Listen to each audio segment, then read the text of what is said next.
Here are several pictures from my bicycle journey through Baja in the winter and spring of 2018. This was my first human-powered journey through the Baja. On that adventure, I rode a bicycle from Fort Bragg, California, to Cabo San Lucas. In the Baja, I cycled mostly on the Baja Divide route from San Diego to Cabo San Lucas. Like I've done for other places which I've bicycled through, I returned to Baja and hiked through it. Here are a few pictures taken during this Baja hike adventure. When I started the Baja hike on November 9th, 2018, I was 62 years old. I had significant experience in long-distance hiking, bicycle touring, and sea kayaking. I'm now almost 70 years old, and I've settled down in San Juanico, Baja California Sur, Mexico. My plan is to publish videos on my YouTube channel Foy Loco describing all of my outdoor adventures. I'm enjoying the editing very much. There are risks involved with walking the Baja solo and camping along the trail every night. I had good luck. I had few problems. Walking the Baja has made me a much richer person. I have fond memories of this journey. Time is a very precious commodity. I think I spent my time well on this endeavor. If you decide to walk the Baja, I wish you very good luck. I decided to use a pack wheel for my Baja journey. I think the word pack wheel will be recognized as the name of this monowheel device if enough people use the word pack wheel. I will use the word pack wheel for this device in this series of videos describing my hiking journey with a pack wheel. I had a 4-foot by 4-foot storage space in downtown Moab. It held all my current possessions. I would be in Moab for a few weeks while preparing for this trip. I camped each night at the Lazy Lizard Hostel, living here better than most places. Because I could stay at the Lazy Lizard, I could live well without spending a lot of money. October 26th, 3:17 p.m. My pack wheel arrived. A very exciting moment. In about 1 hour, I had the pack wheel assembled. I was very impressed by the craftsmanship. Packwheel.com. My pack wheel was a Signature Series 26 to 29. Signature Series standard frame options, 27.5 fat tire, large handle. I also ordered these options: replacement brake pads, Ritchie combar ends, a pair of gear panniers. Soon I had learned how to install the pannier bags on the frame. I started pushing it around town and learning all about it. I was weighing my gear and figuring out where everything would be located. I had been a mechanical engineer, and I had built 2 airplanes.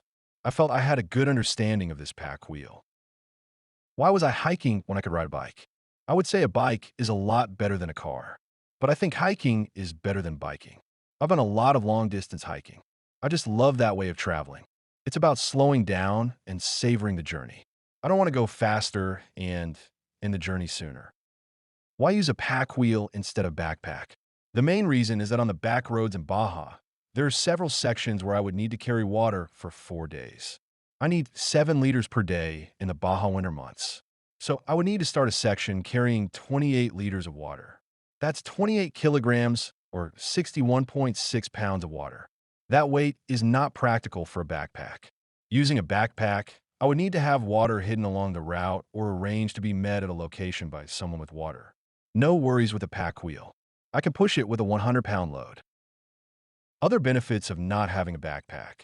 The wear and tear on my body is less than carrying a backpack. I can walk faster. My back has only a thin, breathable shirt protecting it from sunlight, and any sweat will readily evaporate. A backpack, which is a thick block of insulation, creates a stream of sweat dripping down my back and between my butt cheeks. One good thing is that in remote areas of Baja, it's not against the law to use a pack wheel. In many places, they are banned from use on scenic trails. I think the pack wheel was a good choice for this Baja hike. There are many other hikes where it would not make sense at all. I want to say a few things about the weight and balance of a pack wheel. First, the pack wheel is nothing like a wheelbarrow. Most of the time, no vertical force is required with a pack wheel. When loading the pack wheel, it is good to have the load centered over the wheel on the left-right axis, not off-center. Heavy items should be loaded closer to the center of the wheel. I established the most comfortable position of the handlebar. At that position, on level hard ground, I held the Ritchie bars very loosely. My arms were very relaxed, and I pushed horizontally. I did not apply any vertical force. That is the state of equilibrium that I wanted. The handlebars pushed up on my arms with an equal and opposite force to the dead weight of my relaxed arms. This state of equilibrium is achieved when the center of gravity is forward of the axle. You need to find the perfect center of gravity position by adjusting the center of gravity of the load until the bar force at your desired bar position feels perfect for you. Having a good disc brake is a must.